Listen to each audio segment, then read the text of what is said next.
College Football Enquirer with Ross Dellenger and Steven Godfrey. I am Andy Staples, and Mike Norvell is safe. Ross, we were recording Sunday's show. You got a phone call. That phone call was Mike Norvell's going to be safe, going to get kept. Florida State fans are beside themselves because of this situation, but it was a $58.4 million buyout, and the Seminoles have opted not to take part in the coaching carousel this year. Yeah, and think about that big number and all the numbers that they already spent this over the last year or so. They had built a new football facility. They renovated the stadium to add premium seating, combined at a combined cost of close to $400 million. And you think about the amount of staff, contract stuff they have, money sort of budgeted for the staff. Gus Malzahn, Tony White, coordinators hired on these big contracts. And then the team and the roster and the contracts they have with the roster. I mean, they spent a lot of money, and I think this was going to be a lot more money that they just either didn't have or didn't want to spend, and didn't want to get into this coaching craziness right now that we're seeing, where I know you guys both call around a lot, and there's a lot of schools out there without a coach that are going to be in a little bit of a bind, or are in a bind right now, because either one, their top target, second target, third target, and fourth target have either re-signed with their new school or are going somewhere else. And I think that's causing issues. And so I don't think that Florida State wanting to sort of get into this situation. And so that's where we are. So that them, like Wisconsin and Maryland and Baylor, right, have decided, you know what, we're just going to keep our guy for another year. They're broke. Next. No, that's really it. But I wrote a column about this because I got very annoyed hearing people say they saved $58.4 million. They did not save $58.4 million. They saved about $9.7 million in dead money that they would have been paying to Mike Norvell this year. Yes, sir. Because if they fire him next year, it's still going to be expensive. If they fire him the year after that, it's still going to be expensive. Like, guys, do you know what it would have cost Texas A&M to fire Jimbo Fisher this year? Had they kept him 2 more years? Probably the same, right? 50 million or something, 55 million. $58 million. Yeah, there you go. I knew it was still north of 40 because someone brought this up to me on the phone the other day. But hashtag find your Elko. Not everyone can find their Elko. I need to trademark that. You could find your Elko in this one, but you just have to be. What's interesting is Florida State probably should be a little more confident in their job, because there's a lot of coaches who love that job. Like that is viewed like the good SEC jobs are viewed. It is not viewed in the same way. Like, you wouldn't expect an ACC job to be viewed that way, but the Florida State job is viewed on par with some of the good SEC jobs. And so I actually think they would have had a bigger candidate pool than they realized, but I understand the reluctance. And so it sounds like, Ross, what they want to do, judging by what their board chair, Peter Collins, said, they're going to hire a GM, like an NFL-style GM, who will kind of oversee, who might be parallel to Mike Norvell on the organizational chart. And that person will help then guide the coaching search when that happens, which, if they're as bad as they were this year, it'll be next year. Yeah, that's what it sounds like. It sounds like, last year the emphasis was changing the coordinators, which he did. And this year's the emphasis seems to be the front office sort of aspect of it, and the recruiting and player evaluation. And this is probably the last straw, right? We can safely say next year he's not going to be, if they're 5-7, 6-6 or something, that he's not going to be allowed to like change some other aspect, and that'll be it. Well, the other thing is, how broke they are. Will the coordinators change again? I mean, I think Tony White's probably okay on defense, but like Gus Malzahn, it hasn't worked out great. Gus did UCF a solid by leaving and not forcing them to fire him and buy him out of his head coaching deal. he would be owed $4.5 million over 2 years if they decide to fire him at Florida State. So they'd better hope he leaves of his own accord, because I don't think they're planning on running that back. So he signs the extension after Saban retires. Just I'm doing a little math here. Watch out. Yeah. In December of the year of our Lord 23, he is 7-16. Can someone figure out how much he's getting paid per win at the moment? He's currently 7-16. He is 3-13 in conference play. My only pushback is that while, yes, obviously we all kind of talk to the same people and there would be a tremendous amount of interest in Florida State, I do think it sits apart from the SEC in the fact that I would have a hard time seeing any Southeastern Conference program pull the pockets out right now and say, we ain't got it. One of the defining features of the Big Two is that they at least purport publicly to have a sort of endless supply of potential funds because of television revenue and because of their separation from those other two schools. Now, if there is a bridge, Andy, I agree, it's Florida State, it's Clemson, it's Miami, it's those ACC schools that are situated within the Southern footprint. At the same time, I mean, look, I can make the "you're broke" joke 7 different ways. This is also understandable. I think how much of this is funds and how much of this was there isn't a consensus pick, a replacement, a hashtag find your Elko. Maybe. What's interesting is James Franklin was waiting on them to fire Mike Norvell before he took Virginia Tech. So they could have had him, but maybe they decided they didn't want him. He broke a few deadlines that Virginia Tech had given him just because I think there was sort of a wait that the job may open in Tallahassee. And obviously it's a more resourced sort of whatever, just better job in the also ACC. Was told right than that Kenny one. Dillingham might be interested if Florida State opened. So they had options. But so this is what, it's not lacking for options. I don't want to repeat myself. I think it's lacking for a consensus internally. And I think what this smacks of is a lack of focus and leadership and everyone going in the same direction, because it's fine. You don't have to enter into the carousel. I'm not encouraging people to add on to that giant dead money total in college football. But as you gentlemen are saying, you had James Franklin. Maybe you had Kenny Dillingham, which is a guy on my other show on Phantom Island. We talked about we would plug into any one of these 6 or 7 SEC jobs with intrigue right now. Like, guys, he's winning with Jeff Sims right now. And by the way, he's not out yet. We talked about this on the last episode. He's not completely out of the postseason picture. If he took Arizona State to the postseason twice. Anyway, I think this is a Florida State problem ultimately, and Florida State is want to have these problems. You can't blame them necessarily for the extension. I know it looks horrible, and I just did the math to make fun of it. But go back and remember where they were undefeated with a third-string quarterback. Yep. Like Mike Norvell was considered to have finally kind of found the peak, scaled the mountain. Because you go back and you look at where he was before that season as well. They were on the ascent. I remember writing a glowing column for the Washington Post about his tactful use of the portal.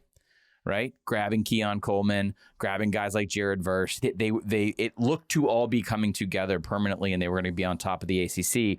It has absolutely imploded in every way, shape, and form. It turns out Jordan Travis belongs in the pantheon with Tom Brady and Patrick Mahomes. Like, Jordan Travis is one of the 5 greatest quarterbacks of all time, based on what we've seen. The Florida State alone has skewed or just like jacked up our ability to understand the success model of post-portal recruiting. Because for a while, we were really leaning on Norvell and the Knowles as like, oh, this is how you do it. And it turns out it's how you do it for a one shot. It may not be how you do it to sustain success. It turns out Lane is the one who knows how to do it. Yeah. It would seem so. What's funny is Lane could be in a state next year where high school recruiting is far, far more important and fertile. And then would Lane receive criticism in year 2 or year 3? Because in Mississippi, you can play the portal. You can pull the portal lever like a slot machine a lot more often. Hell, even the in-state guys, they're used to getting in their 3rd year of college. Oh man, that was well done. I just wanted to pause on it. That was good. Thank you. Okay, I'll stop to explain the joke for the people who aren't from the South. Maybe what I'm saying is Mississippi JUCO system. Ole Miss and Mississippi State have long feasted on JUCO recruits who come lots in as of schools juniors. have Mississippi JUCO. That's where Last Chance started.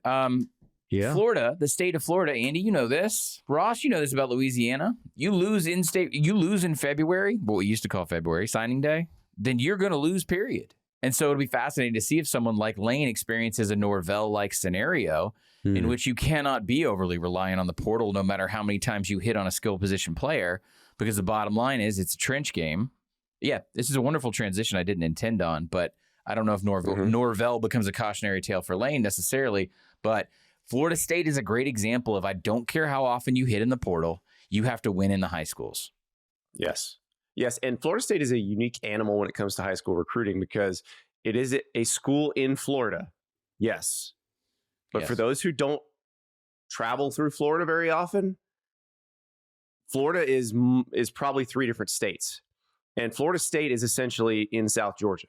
So you are recruiting much more into Georgia, into Alabama, toward Mississippi and Louisiana. You're recruiting in when Bobby Bowden was there, he was getting players out of South Carolina. Like, it is not you just run down to Miami and get all the players you need, because Miami's a long way from Tallahassee. Yeah. Atlanta's probably closer, right? Atlanta is closer. Atlanta's 2 hours closer if you're driving. I work with a Florida grad from Tampa, and we've done events this year in Athens and in Oxford.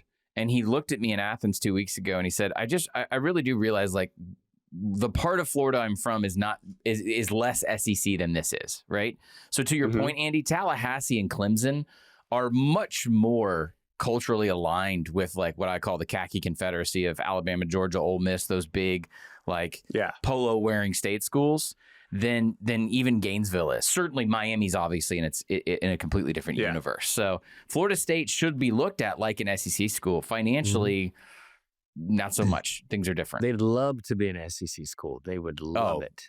Tomorrow on Broken Glass. Well, they had their chance. They pay $58 million or more, much more to be. They should have sasaid yes when they had the chance the first time. When the SEC's like, "Hey, we're getting Arkansas. Back we need in a second. The early '90s. How about you come with?"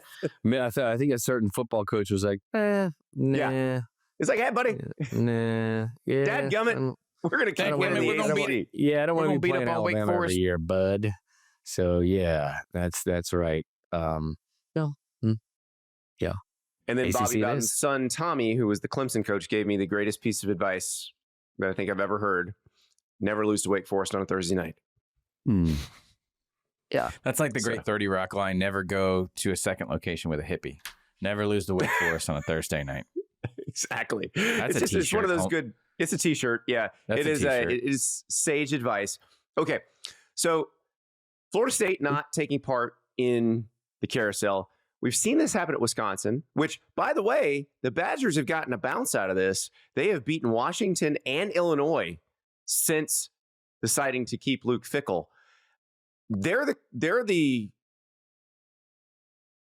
I guess the aspirational version of this. Yeah. Maryland decides to keep Mike Locksley, gets wrecked by Michigan. So I don't think, and then they got to play Michigan State, which brings me to the other one that I think may join the parade of not joining the carousel is Michigan State with Jonathan Smith, because they are defeated in Big Ten play. They have not won a Big Ten game. Things are looking very bad. Feeded? Yeah, feeded. They're feeded. Yeah. They're extremely bad, yes. They're being celebrated? No, that's feted. Okay, sorry. I derailed you. Keep going, sorry. Wow.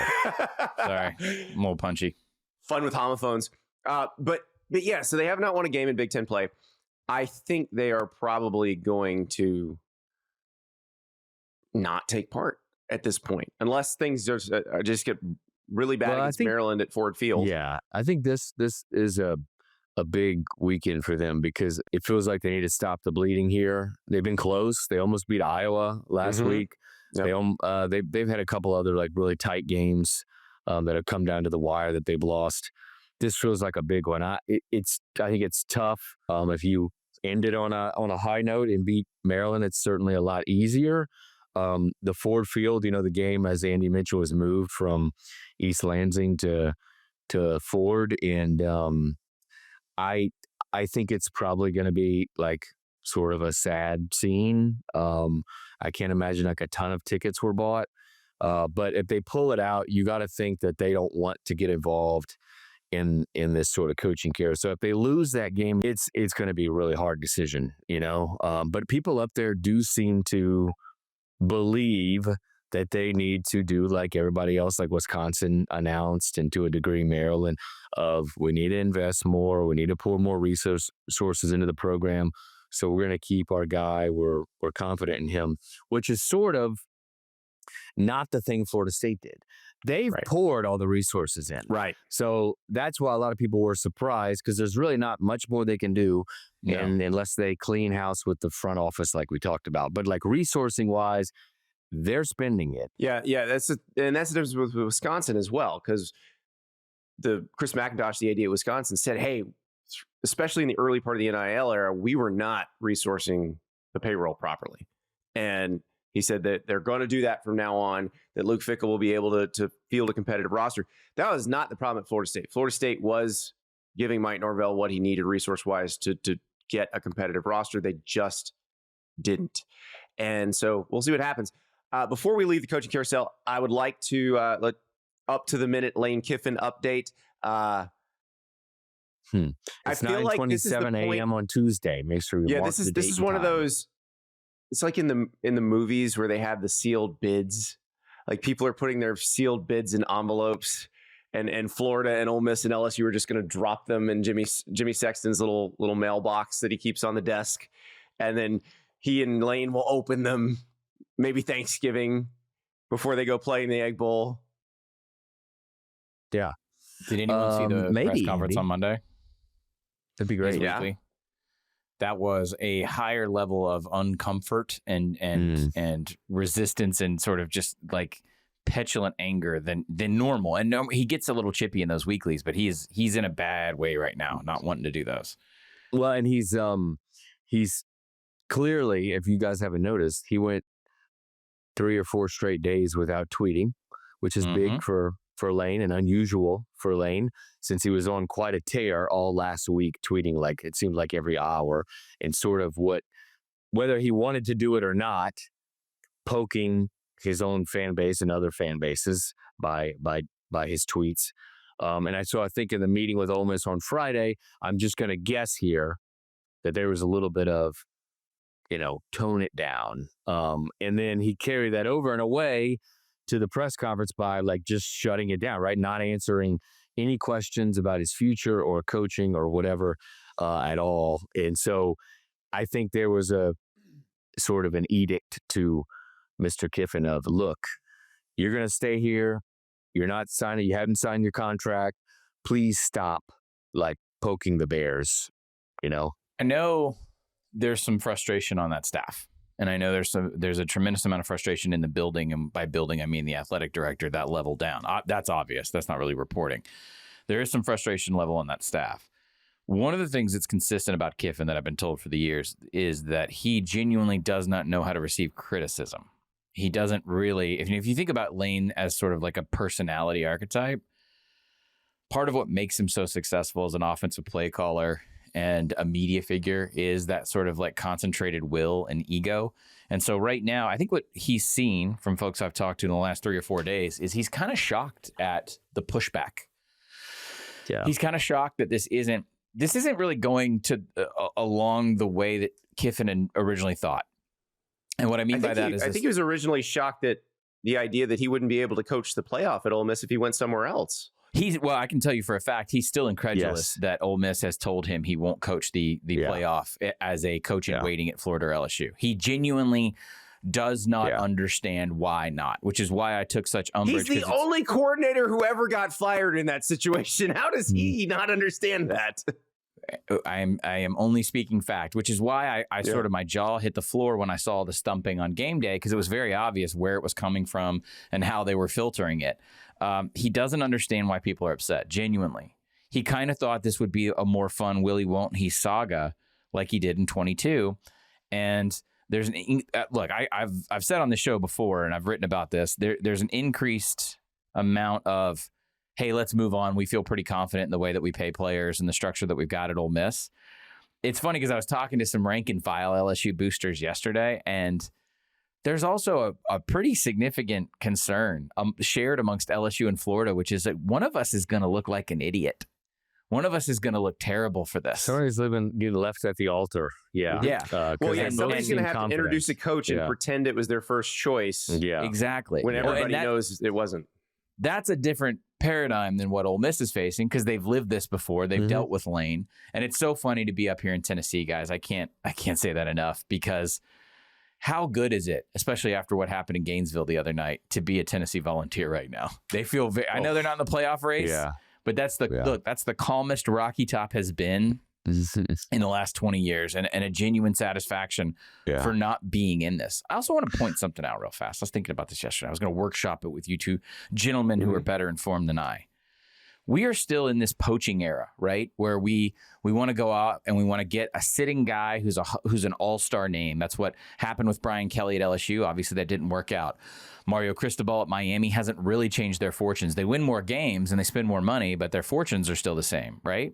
So we've seen that time and again. Lincoln Riley is that's where I was headed next. Same situation. We're spending a lot more money at USC and we might get some more headlines, but probably the most notable thing Lincoln Riley has done, other than continue to miss the playoff, is ban reporters from practice and be petulant. I'm curious at what point the money, #FindYourElko, is going to turn around and realize that we've got to move past this era of we don't know what the blueprint for success looks like in the portal NIL part of college football. It's just dawning. But we have got to stop dumping because these guys are paying premium market value. Like whoever gets Lane is going to help reset the market, right? They're going to be paying top dollar. And again, I go back like a broken record to someone like Mike Elko or even someone like Brent Key at Georgia Tech. When that job opened after Jeff Collins, there were a ton of agencies pushing their top guys, wanting to push someone like a Bill O'Brien. And you know why Brent Key got the job, right? Well, there was an issue with Willie Fritz and really? Correct. They were going to hire the same issue. The same issue with Lane. Similar issue that's transpiring with Lane. And I'm glad you brought that up, guys, because there is someone like Willie Fritz just sitting at Houston. No offense to the Cougars. Great program. Seriously, if I'm an SEC program now, I'm either looking at someone who's younger, to quote my friend Spencer Hall, who he kind of said this, admittedly selfish as a Florida fan. I kind of want someone who wants to be in those grind years, right? Like when they're in their 30s and they want to work 20 hours a day. You could have a Kenny Dillingham. You could have a Willie Fritz. All Willie Fritz does is win. I know I feel like his publicist sometimes, but I met him when he was coming up through the FBS when he got to Statesboro. At a certain point, I think these mega deals, these poaches, these headline press conference winning headline coaching hires, the more they bear out to not put you in the playoff and the more they create this dead money that we're talking about, surely somebody's going to wake up and follow the Mike Elko model or hire Willie Fritz or just get a younger, more dynamic guy who maybe isn't as well known. That's why everybody's talking about John Summerall again this week. Yeah. And why John Summerall is in more searches than just Auburn. Yeah. John Summerall might have his pick of 3 SEC jobs, I feel like, at the end of this thing. And maybe, I mean, you look at Godfrey, I think you brought up a good point we haven't maybe talked enough about is that all these ADs are after like some big name sitting P4 coach. Look at some of the most successful coaches right now, right? The top 10 or so. Ryan Day, coordinator promoted. Dan Lanning, coordinator promoted.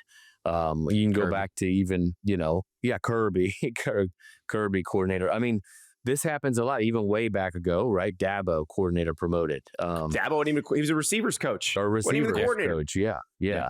So, like, it can happen. You don't have to get the guy with the big name and all that stuff. The thing is, I'm sure you guys have heard the same.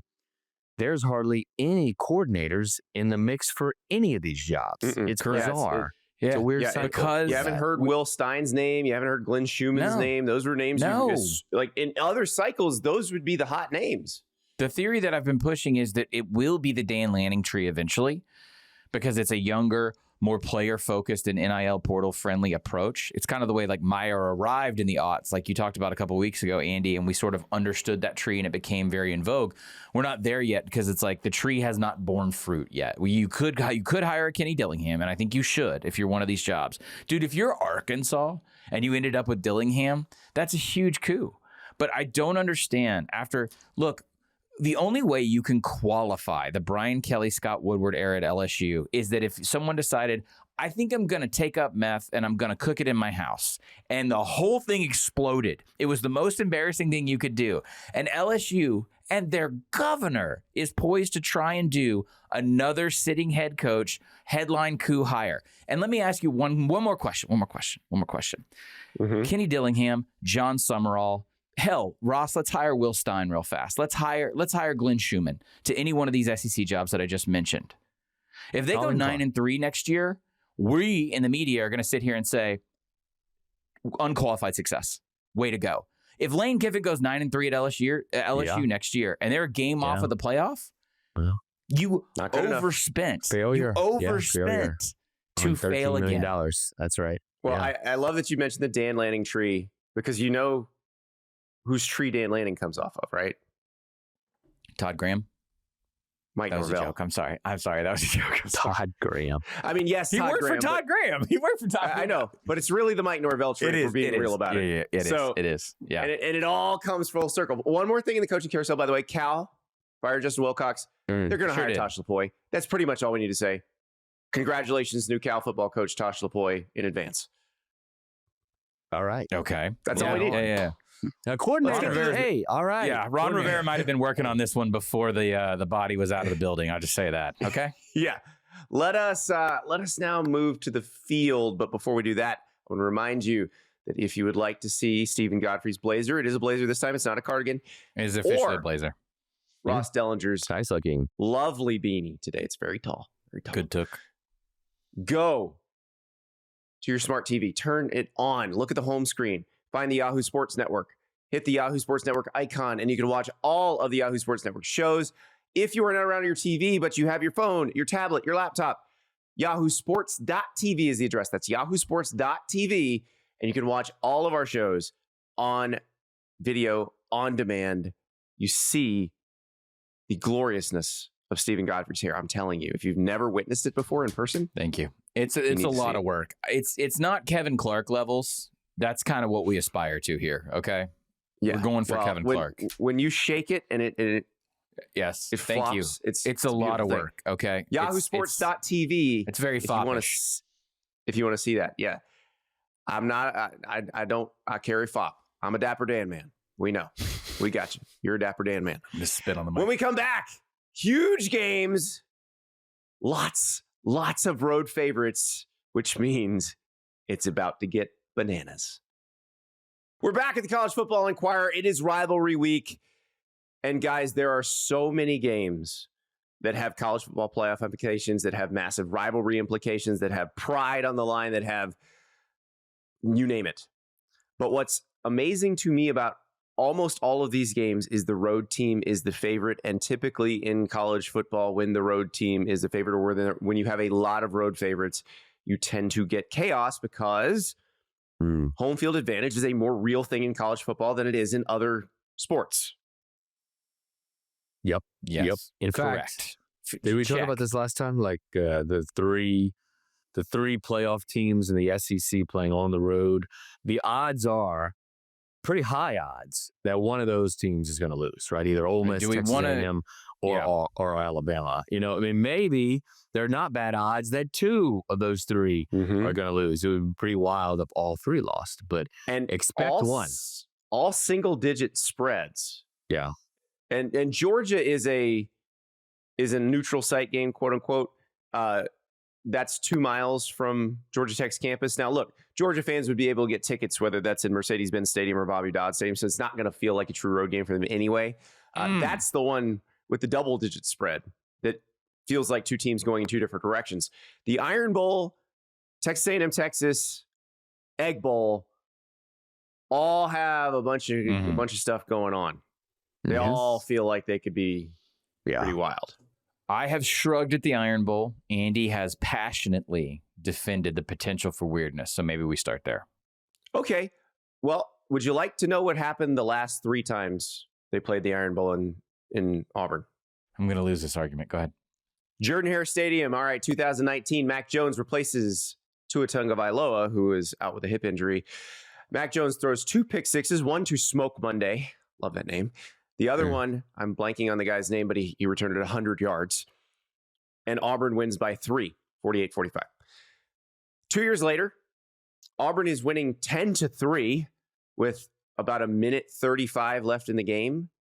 Bryce Young leads Alabama 97 yards in 71 seconds to force overtime. Alabama wins by 2 in 4 overtimes. They had gone to penalty kicks at that point. Penalty kicks. 2023. It's my favorite one. Yeah, I was on hand for that one. From the 31-yard line. The 31. Lowest percentage chance success. Not only for the down and distance, Andy. But I've had the quants tell me this before. Not only the down and distance, but the pass selection. And I'm going to let you continue. Mm-hmm. This is one of the lowest probability chances of success I've ever seen. And the play is called Gravedigger. Gravedigger. I thought it was Grim Reaper. I was trying to think of what it was. The play is called Gravedigger. Jalen Milroe hits Isaiah Bond in the back of the end zone. Alabama wins by 3. Yeah. This is all to say this is out. The spread is Alabama by 5.5. Mm. I don't think it's going to be 5.5 for the winning margin. Happen. We talked about this. It's not like Auburn is devoid of talent either, right? I mean, it would. Okay. All right. Defensively, I could definitely see, as we have touted the Auburn defense all year. Defensively, I could see forced turnovers. I could see something ugly. I would just have a slightly more difficult time on the other side of the ball seeing this happen. Okay. I'm not saying it can't. I'm not saying it can't. I'm going to do to you what I did to my On3 co-host, Ari Wasserman. Help me, Ari. You can choose a receiver. You're drafting a team, and you can choose a receiver based on all the receivers playing in this game. Who are you picking first? Maybe the Coleman. Mr. Coleman. Picking Cam Coleman first. Yeah, I was trying to, before I said Cam, I was trying to remember Alabama's receiver. Yeah, okay, fine. It's Ryan Williams and Jeremy Bernard, who are very good, but you're going to pick Cam Coleman first. Usually the forward pass starts with someone pushing the ball out of their hand. Yeah. I'm glad you brought that up, because Auburn has a freshman named Deuce Knight who came into the game, played the Mercer game. Now, why did he play the Mercer game? Because they are trying to let Ashton Daniels redshirt. So Ashton Daniels probably starting this year Iron Bowl. But based on what we saw from Deuce Knight against Mercer, which is a good FCS team that he just annihilated, I think we're going to see some Deuce Knight a little bit too. Ross, you know what this is? I think you might be able to relate. I think you and I share an immunity to the Iron Bowl weirdness because of the rivalry that we are more familiar with. Because of the Egg Bowl insanity? Far more weird and toxic and violent. Maybe it's that You mean the one where a game turned because someone pretended to pee on the goalpost like a dog in homage to someone else who had pretended to pee on the goalpost like a dog in the past. That wasn't the first time. We like to keep it classy in Mississippi, Andy. That's right. All right. Where do we start on this, Ross? Where do we start on like the Egg Bowl lore? I mean, what do you want to talk about? I think we want to talk about the Egg Bowl insanity through the years and the crazy stories that have come up from it. I think for those who know, there is no explanation. I'm going to quote Jeff Jarrett. Yeah. For those who know and those who believe, no explanation is necessary. And for those who don't, no explanation will do. Because I think a lot of people who are unfamiliar with college football would just say 2 teams in Mississippi and they don't have any national titles or SEC titles. How important, how interesting could it be? And yet, it is essentially the best book you've never read, if that's your approach, because it is everything that Andy just mentioned about the Iron Bowl. So it is road dogs, home dogs, creating amazing upsets. It's my theory is that state is so much smaller by population than most states. So to house 2 SEC programs is kind of it's kind of amazing. And what that boils down to is that everybody really kind of knows each other in that state in a very different and kind of mean way. Like it's not 6 degrees of separation in Mississippi. I learned this the hard way. It's like 2 degrees from everybody. And so every recruiting scandal, every big signing, every big snub, every action that's taken, there's an immediacy to it. And that all boils over and manifests in this game. Now, the one thing at yesterday's Lane Kiffin press conference that I was actually texting some reporter friends of mine in Mississippi to try and ask him was, you created, that's the active verb, this saga in 2022 with Auburn, when everyone thought Lane Kiffin was going to go to Auburn. Do you guys remember what happened in the Egg Bowl that year? Yes. Ole Miss went to Starkville. Ole Miss went to Starkville. It was a Mike Leach team, and Ole Miss was hapless. I'm not going to take anything away from that Leach team because that was a Zach Arnett defense that I think kind of solved for Lane Kiffin that day. I can't remember who was playing quarterback for Ole Miss.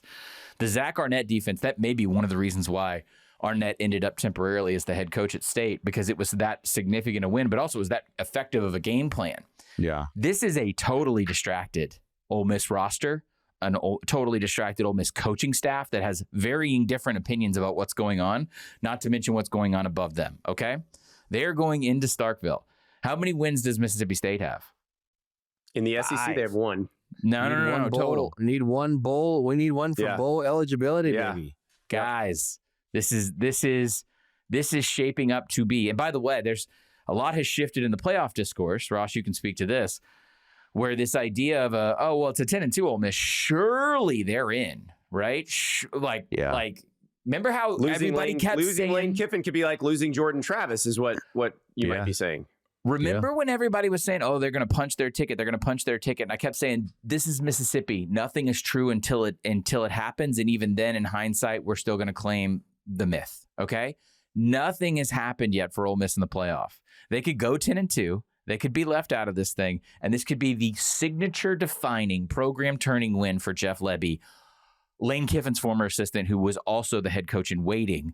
Had Lane Kiffin gone to Auburn in 2022, you cannot ask for more subplot than this. Yes, lots of storylines. Very exciting. I just wish it was on Thanksgiving night. I hate that it was moved off of Thanksgiving night, but if it was on Thanksgiving night, I might not be able to actually cover it. So this will be my first time, I don't know, at an Egg Bowl in a long, long, long time.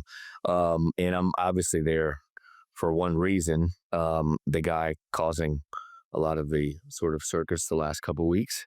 The thing that always I go back to with the Egg Bowl Godfrey is just like how deeply rooted in the history of the state and the schools it is, how, Mississippi A&M, which is now Mississippi State, was created. The pettiness goes back to the founding of one of the schools in 1878. Mississippi A&M, which is now Mississippi State, was created 30 years after the University of Mississippi, quote, because of the disdain dirt farmers had for Ole Miss, per the archive. So it goes like so far back, and that's what's like so great about the rivalry. I can tell you this: they have a trophy so people would stop hitting each other with foreign objects. That's a real thing. There's the one. There's the one where the Ole Miss fans stormed the field at Mississippi State, and the Mississippi State fans started beating them with cane bottom chairs back in like 1908 cane bottom chairs that were used on the field. And so the idea was that we would commission just a gold trophy that people could seek out instead of hitting each other with pieces of wood. And when they commissioned the trophy, it came out. By the way, people ask all the time, is there like a big poultry business? What's that? They wanted. It was supposed to be a golden football. They duffed it. They duffed it. There is no major poultry business in Mississippi. You actually go to Arkansas for that with Tyson, but it just looks like an egg. And so, of course, in college football, they were just like, it's the Egg Bowl now. There is no history of an no egg eggs involved. There's no egg. There's no egg story. Can I just give you the greatest quote in the history of this rivalry? It's from Steve Robertson. He works at Gene's page. He covers Mississippi State. Mark Schleybaugh from ESPN wrote a story about the Mississippi State Ole Miss rivalry at one point, and Steve Robertson said it's like two runt puppies fighting over the hind teat. Yeah, that's what it is. Yeah. After I covered the Hugh Freeze saga, I became convinced, and I do think this has changed, Ross. I'm curious if you agree with me. I think this has changed in recent years, but this was the one rivalry in all of college football that I used to call it crabs in a bucket, meaning that if you've ever put crabs in a bucket, they will pull each other down to prevent one from leaving the bucket. Yes. And that becomes the sole purpose of the crabs. And Ross, you and I, we also share something in common, which is that we aren't from Mississippi originally. Like our people are not from there. It's like, I moved to Mississippi when I was 16. That's how I ended up at Ole Miss. And it never ceases to amaze me how short-sighted this rivalry is, and it goes so far beyond like the one football game or the baseball games or whatever, or basketball. Yeah. It just has to do with like, I'll be damned if I'm focused on accomplishing something. I'm just going to keep that other son of a bitch from doing anything either. Yes. And that's kind of been the mantra of that rivalry. In Mississippi State is a chance to do what would be to go exactly what you're talking about, right? To pull the other one down. A playoff game in the state of Mississippi would probably be the biggest thing to ever happen in the state of Mississippi as far as sports and how much value there is in that. And there would be no Mississippi State wants nothing better than to prevent Ole Miss from hosting a playoff game or maybe even getting in the playoffs. Godfrey, I think your sort of description of the crabs in the bucket, as awful as that sounds, is real in so many ways. Not just this rivalry transcends sports and goes to academics, in enrollment, in anything, in the fan bases and where the students come from.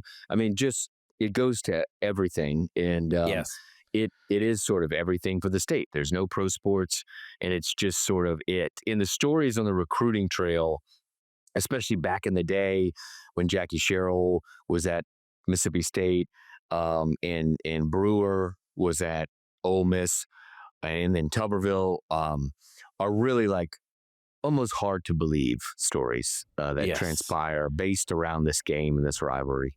Yeah, if you could take all the hatred of Texas and A&M and strip almost every nickel and dollar out of it, that's basically what you would have. And yet they're still fighting over the driftwood as they are lost in the ocean. And anytime I point this crabs in the bucket thing out, I'm reminded by Mississippians that I'm not from there. So it is a to the bone kind of thing that even as an alumnus, I don't feel a part of. All right, we have to address a bigger rivalry. No offense. Andy's going to make us talk about football now, Ross. No offense, guys. Boo. No offense.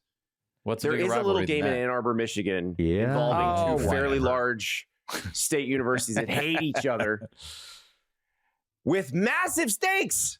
So Ohio State, Michigan, I think is interesting, obviously, because if Michigan wins, Michigan probably will make the playoff. And replace somebody, take somebody's spot, too. Correct. Yeah. That's a bracket become buster. A bid thief. So yeah, for sure. There's that. But this is the one rivalry in the era of the playoff and the era of expanded everything where I still think this game matters more. Like just the game itself matters more to the constituents. And because Michigan has beaten Ohio State 4 times in a row, like Ohio State has to find a way to break this streak. And it would just be gutting to Ohio State to lose this one, even though Ohio State may still go on to win the national title like they did last year. Yeah. Like this is high stakes right here. Is Ryan Day going to finally win one of these? And I know he won the one in 2019, but is he going to break the streak? And I am fascinated by that. And it's supposed to be like cold and snowing, I think, sleeting or something like that. Yep. Yeah, it's like ideal weather for a team that plays really good defense and like pounds the ball and to keep a tight game against a team that they are overmatched by. And Ohio State's two best receivers are hurt.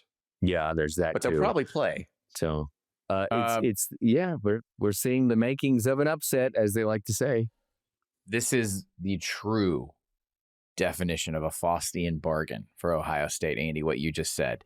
And man, when I talk about like people don't want to hear it, people don't want to think about it, people don't want to consider it, the exact same thing is still in play from last year, which is that you could lose this game, extend the losing streak, extend the existential misery of that losing streak against Michigan, and then enter the playoff as the best team in the bracket and the favorite to win the national title again. And nobody even wants to talk about this on the Ohio State side. The founder of this podcast, Dan Wetzel, says this a lot, and I've really taken it to heart, which is that there's one thing the NFL wishes it could take from college. There's one thing the NFL will objectively point to and say college football does it better, and we can't figure out how to replicate it, and that is rivalries. And this, now I don't care, and Ross is going to talk about this in a second, if we go to an 85-team playoff, I don't care if we go to a round robin. I don't know what they're going to do. They're going to screw it up. I'm confident of that. This game will never not matter. Yeah. I would agree. Yep. It is. You go to last year, them planting the flag, Jack Sawyer freaking out, people pepper spraying Michigan players. The state legislature got involved, Andy. Yes. Yeah, they created the softest bill anybody, and it was used basically as toilet paper because it was so soft. Yeah. But it was the softest bill ever. And then Ohio State goes and wins. Remember, we were talking about whether Ryan Day was going to get fired between the Michigan game and the playoff, which Ohio State won. Yeah. Yeah. It's I want to point out, I don't know if this gets talked about enough, but I'm not like on buck nuts or anything. So Chip Kelly got fired. You're missing out. I know. I really am. I'm sure they'd have a lot of great opinions about my sport Tiger coat. droppings. Yeah. I know where I know my name shows up on Tiger droppings. I'd rather for my own mental health, I'll avoid that. Yeah. Chip Kelly got fired. My Phantom Island co-host Ryan Annie informed me that Chip Kelly got fired by the Raiders. Did you guys know this? Did you know he was making like $5 million? But that's another. Okay. Highest paid OC in the NFL. Yeah. Wow. You guys remember the play calling in the first half against Michigan last year? Like, does this get discussed enough? Like, surely. Go ahead, Andy. I'll just stammer on. We had Joel Klatt on my show, Smith. on my On 3 show between the Michigan game and the playoff last year. Yeah. And Joel just basically said he'd gotten in arguments with members of the Ohio State staff. Like, why don't you just throw it to number 4? Yeah. Andy, it's kind of what you've been saying about Auburn's offense all year, distilled into a much more talented version in the most important game of your year. That's what happened last year. One target to Smith in the first half. Is that right? One target to Smith in the first half. I think 2 total for the game. I think it was 2 for the game. Yeah, I remember. Yeah. You lost by a field goal, dog. You lost by a field goal. But here's why. Okay, I've picked on my other show, I've picked Ohio State to cover a double-digit spread in this game for this very reason. I think Ryan Day, through the playoff last year, began to understand I don't get extra credit for beating Michigan the way Michigan likes to play. Yes. I just have to beat them. And so I don't know if it was that. I don't know if there was too much faith in Chip. I don't know if it was just the wrong. If they were reacting to them, Andy, like we talk about how you play Iowa, I still don't know. I would love for them to be totally transparent and honest about how they failed to utilize that much offensive firepower. But I feel convinced in this game. You kind of talked me into a closer Iron Bowl, okay? I was ignoring my history. This feels like Ohio State is going to come out and damn the torpedoes. Like if they're up 42-10 in the fourth, I think all the ones are in. I think they're throwing fades on third down. Like after the amount of stress that's on Ryan Day for this one game, I don't know if there's a number high enough for them to pull the starters if they can score it. What's crazy too is not just that Michigan can make the playoff if they win this game. They may make the conference championship game. They may be playing in Indy, right? They need Washington to beat Oregon. Washington would have to beat Oregon. Yeah.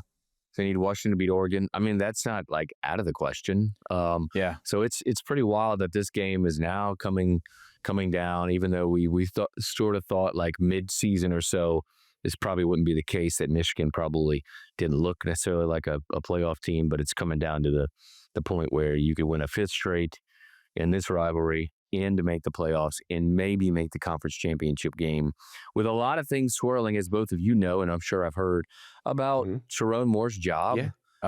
Yeah. That's been a thing all season, by the way. All season. Andy's pushed that up, not pushed it like an agenda. I'm saying you've brought that up multiple times this season, but talk about a single game swing that you could erase all that. Well, the thing is, if he's 2-0 against Ohio State, he's essentially bulletproof there. Dude, he ain't going nowhere. For sure. There's no way. There is a mathematical possibility that if Purdue, which seems unlikely, beats Indiana, then you could have a Michigan-Oregon Big Ten championship that if Oregon won could vault them all the way to a bye. Like it's all still technically alive. Yeah, Godfrey, let's. We talk about upsets and I said it was a magical sport. There's no way in hell Purdue's going to beat Indiana. What's the popular term going around right now? Belt to ass? Yeah, that's BTA right now, buddy. BTA. Sorry, Boilers. I just think it's funny because we laughed at Kurt Cignetti when he got introduced. He's at the basketball game and he says, Purdue sucks. Yeah. And then he waits a beat and he goes, and so do Michigan and Ohio State. We all laughed at him. We're going to get to see that play out. So Old Oak and Bucket, they're going to kill Purdue. And they're going to go play Ohio State more as equals than they did last year.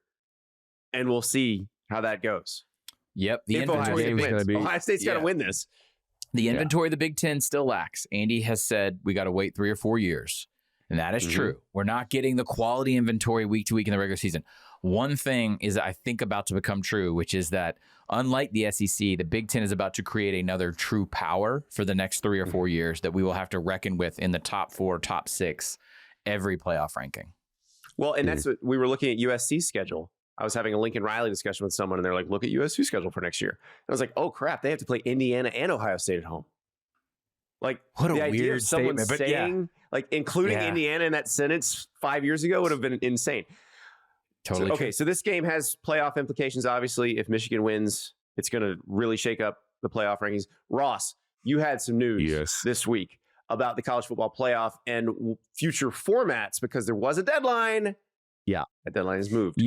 Yeah. So the deadline was December 1 for commissioners to decide, and they needed to decide by them. It was an ESPN deadline for format for next year. Now, the thought is that there's still, even though that, so the news is that deadline's extending through the championship game in late January.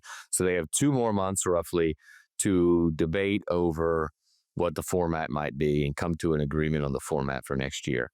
The thing is, I'm not exactly sure why this deadline was extended other than to put a little maybe pressure on themselves to come to some agreement, but it's probably not going to be a change for next season. It seems like next season will still be a 12-team playoff like we have now, but maybe it's a little pressure on them to try to work closer to agreeing on a format for the following year, 2027. And right now there's a 16-team, obviously we've talked about a lot, version of the playoff, and there's a 24-team. Those seem to be the two that are being debated, and they're very, very different, right? In the SEC, more sides with a 16-team, and the Big Ten wants this 24-team, and they both have to agree for the playoff format to be changed, and they are not close to any agreement. They are both sort of stuck in their ways with where they are, and I don't know that that's changing just because they're given 6 or 7 more weeks. Can I put my tinfoil hat on? By all means, yeah. Let's go. What rights of the Big Tens does ESPN have? 0. Oh, they have none. That's right. And how much of the SEC do they own? 100%, I believe. Oh, and they partner with the SEC on the SEC network. Okay. So if you were to have a new format for next season, you could go to 16 because all that does is add 4 on-campus games in the first round that doesn't really require any more logistical moves by ESPN. It would seem to me this is a pressure being applied to get to that desired outcome. Andy Staples, are you implying that ESPN is not an impartial party and just an objective broadcaster and journalistic entity of college football? I mean, what? How dare you? How dare you, sir? Business is business, baby. Do you think that ESPN would somehow stump and create a boilerplate message that Lane Kiffin should be able to coach in the playoffs because they don't want an interim on their networks as part of a playoff structure that they take a profit from?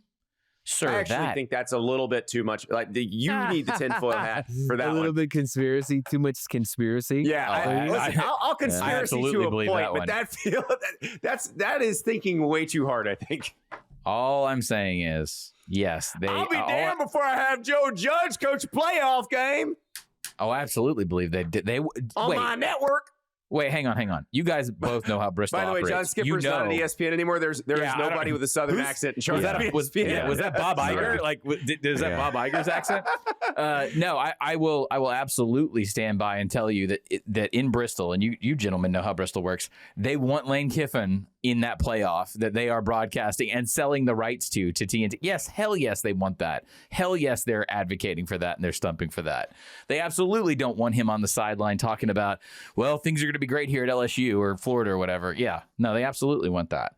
I just can't wait for those TNT games so I can get the Impractical Jokers ads throughout. I know it feels like March when it feels like March when we're watching basketball on like True TV or whatever. On a very special Franklin and Bash. I don't think that show's on. Franklin and Bash is always on in our hearts. Ray Seahorn introduced us to her.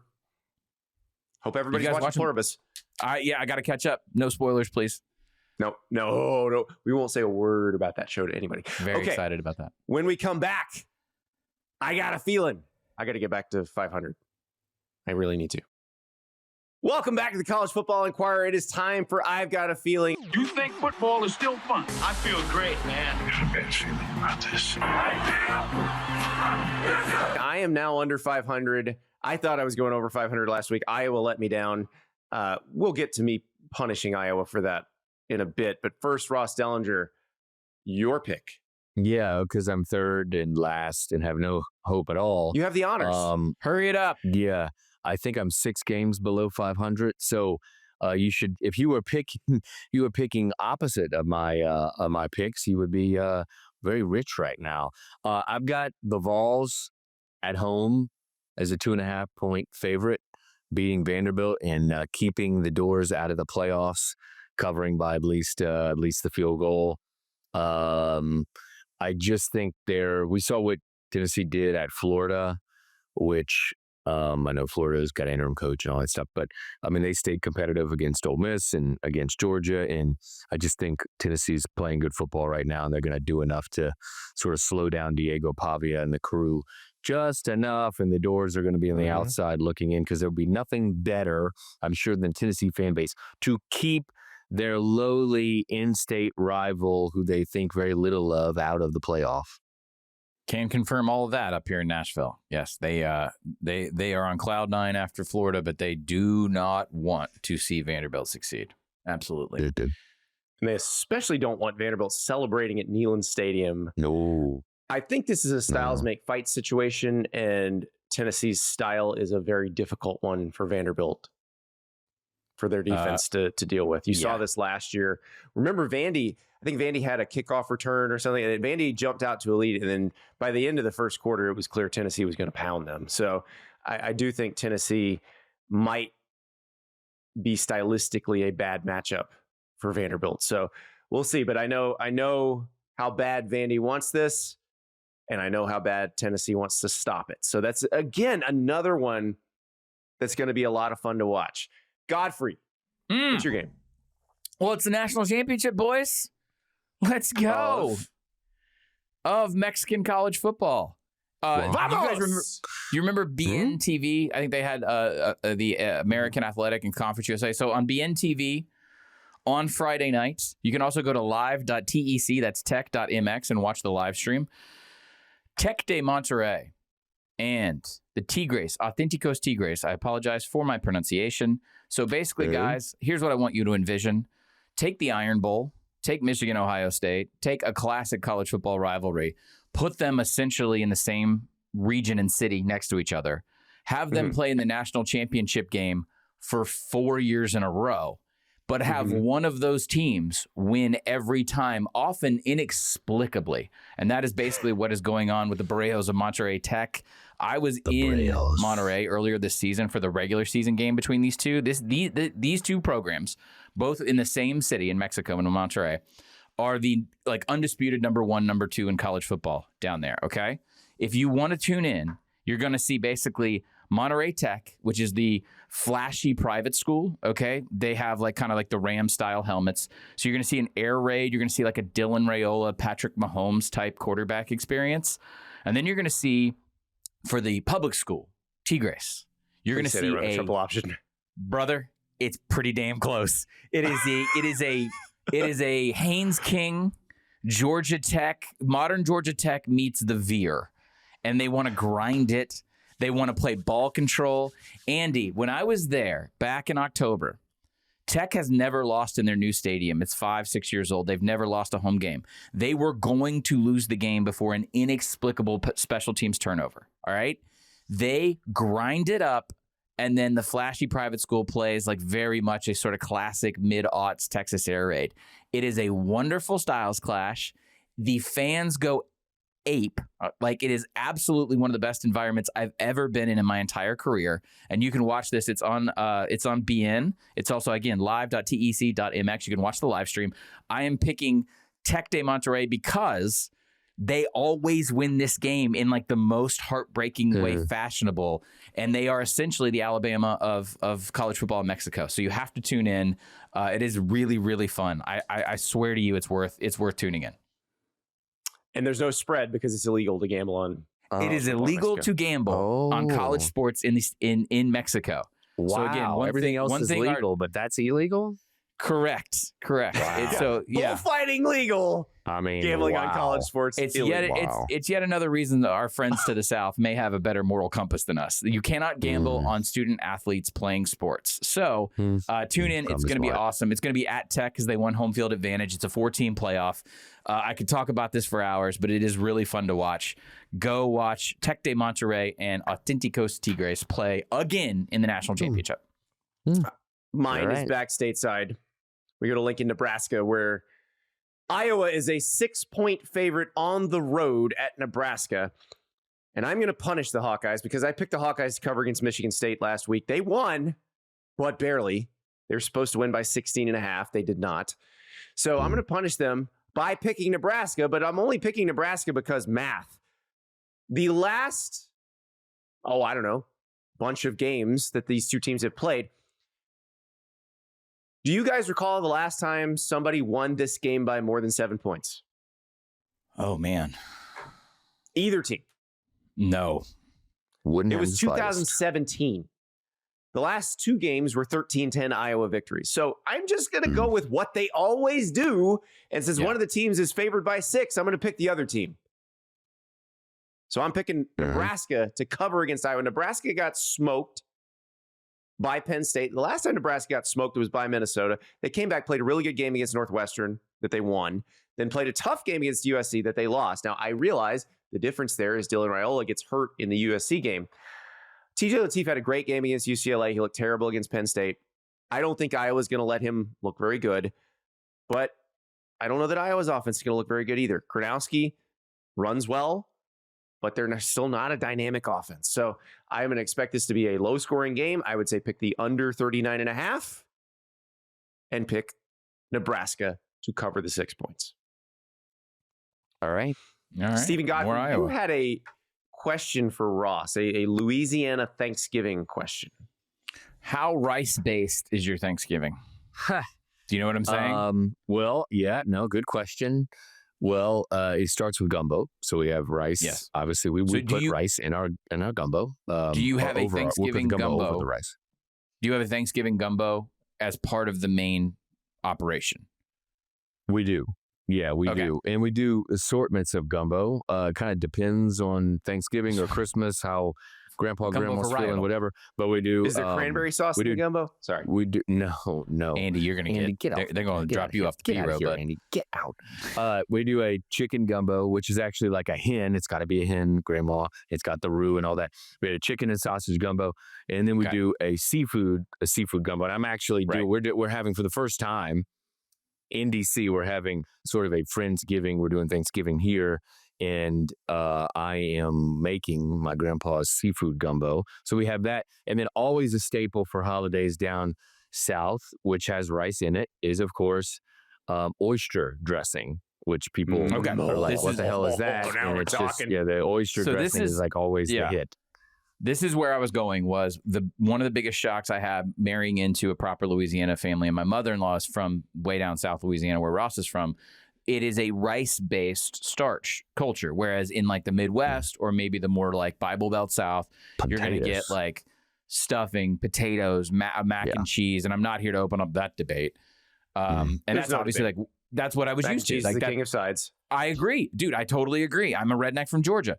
But when you go in Louisiana, everything is a rice-based culture. What my in-laws do is the next day, they pick the multiple turkeys they've cooked in different ways, brined and fried and all this kind of stuff. And then they do a turkey gumbo based off of that. But rice, like Ross would always probably make fun of us because, you know, we're talking about Ouachita Parish, so that might as well be Arkansas. There is a rice dressing that's there. I know what oyster dressing is. And there's also a rice dressing that does like a ground kind of sausage with a bunch of spices in it. For the Yankees, dressing is what Southerners call stuffing, by the way. We would never do any of us, the three of us, so Florida, Louisiana, Georgia, none of us would ever use the word stuffing, right?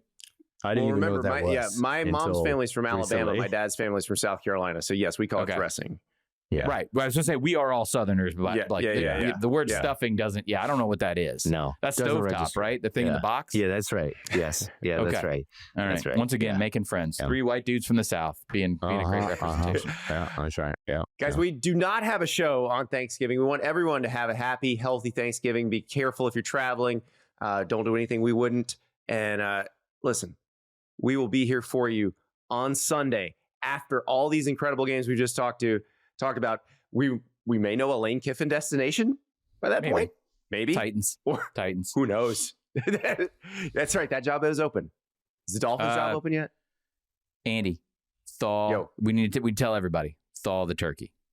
Thaw the turkey before you dump it in the fryer, or it becomes a projectile. It will become a shotgun blast. Thaw your damn turkey, rookies. War damn thawed turkey. Also a t-shirt. We'll talk to you Sunday.